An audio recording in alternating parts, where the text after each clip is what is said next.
नमस्कार, मेरा नाम साक्षी यादव है। कक्षा 7A की छात्रा हूँ। आज मैं आप सबके सामने एक कहानी प्रस्तुत करने जा रही हूँ जिसका शीर्षक है नीली छतरी। एक समय की बात है, उत्तराखंड के एक गांव में बिंदिया नाम की एक लड़की रहा करती थी। वह 10 साल की थी। बिंदिया अपनी माँ और भाई के साथ रहती थी। उसके पिताजी का देहांत हो जाने पर बिंदिया के परिवार में एक गरीबी छा गई थी। तभी बिंदिया के पास 2 गायें थी। एक दिन बिंदिया अपनी दोनों गायों को चराने के लिए ले जा रही थी। तभी उसने वहाँ पे देखा कि बड़ी दूर से लोग पिकनिक पर आए हुए हैं। तभी उनमें से एक महिला की नज़र बिंदिया के हार पर पड़ी, जो कि शेर के नाखून से बना हुआ था। शेर के नाखून के हार उनके गांव में बहुत शुभ मानी जाती थी। तभी बिंदिया की नज़र उस नीली छतरी पर पड़ी, जो कि उन महिला के पास थी।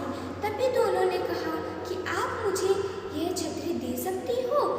और फिर बिंदिया एक छतरी लेकर वहाँ से निकली और उसने अपने परिवार में माँ, भाई और सबको दिखाया।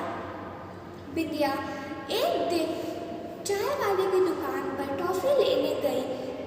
तभी चाय वाले ने राम भरोसा ने कहा कि क्या तुम ये छतरी मुझे दे सकती हो?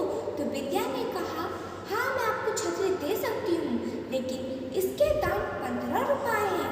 आप मुझे अगर 15 रुपये दोगे तो मैं आपको छतरी अवश्य दूंगी। तभी राम भरोसा ने कहा कि मैं आपको 5 रुपये दे दूंगा, क्या तुम मुझे दे दोगी? तो फिर बिंदिया ने इनकार कर दिया। तभी कुछ दाम और बढ़ा के राम भरोसा ने कहा, अच्छा, मैं तुम्हें 12 रुपये दे दूंगा। तभी बिंदिया ने साफ इनकार कर दिया और वह अपने घर चली गई।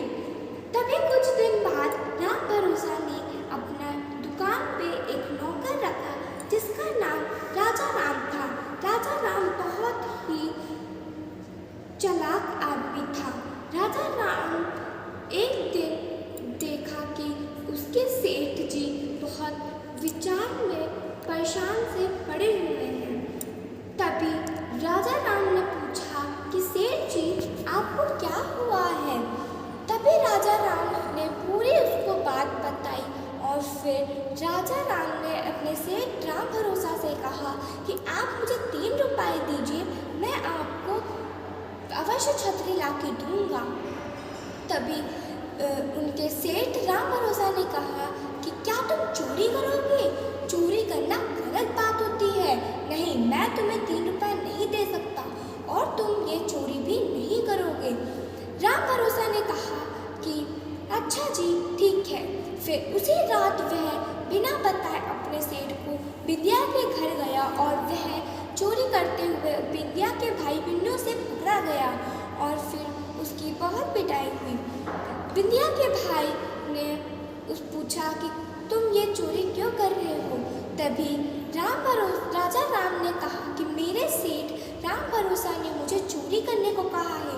अगर मैं ये चोरी नहीं करूँगा तो वह मुझे नौकरी से निकाल देंगे। तभी यह बात पूरे गांव में फैल जाती है और यह होता है कि उसके सेठ राम भरोसा ने उसे चोरी करने से कहा है और तभी उनकी दुकान पे कोई भी नहीं आता है। एक दिन बिंदिया और बिन्नू उसकी दुकान पे टॉफ़ी लेने गए। तभी बिंदिया का छाता वहीं पे टूट गया था। तभी वहाँ पे राम भरोसा ने कहा कि बिंदिया बेटा, तुम्हारा छाता वहाँ पे छूट गया था। एक दिन एक भालू आया और उसका नाखून एक कद्दू से टकरा कर टूट गया। तभी राम भरोसा ने वह नाखून देखा और बिंदिया को एक माला हार बनाकर उसे दे दिया। धन्यवाद।